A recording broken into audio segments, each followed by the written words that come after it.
قابلته في أسوأ يوم في حياتها وكان أجمل حاجة حصلت. في يوم كان كله بايظ،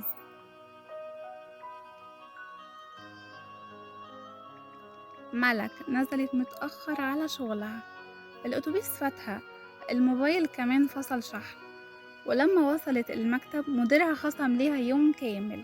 خرجت منهارة جدا وقالت نفسها هو في ايه تاني، ناقص ايه تاني.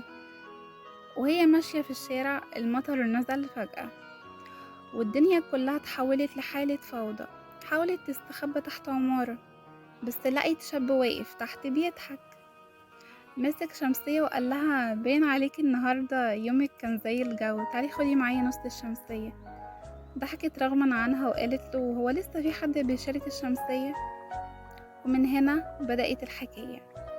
اتكلموا وهما ماشيين مع بعض، لقيت نفسها بتحكيله على كل حاجة حصلت وكأنها تعرفه من سنين. مثلا لما المطر وقف قال لها أنا اسمي هيثم وده يمكن أسعد مطر شفته في حياتي.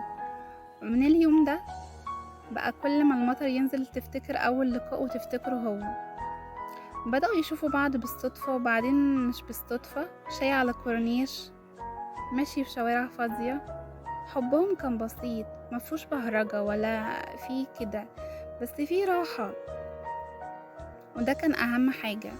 بعد سنة كاملة نزل المطر تاني، ولما رفعت عينها لقيته واقف قدامها، مسك نفس الشمسية وقال لها ينفع تبقي شريكتي بس في الشمسية العمر كله؟ نصيحة في النهاية، أوقات الحاجات الحلوة بتيجي وانتي في أسوأ حالتك، ما تقفليش على قلبك علشان يومك وحش، يمكن القدر بيخبيلك حد يغير حياتك حتى لو بشمسية.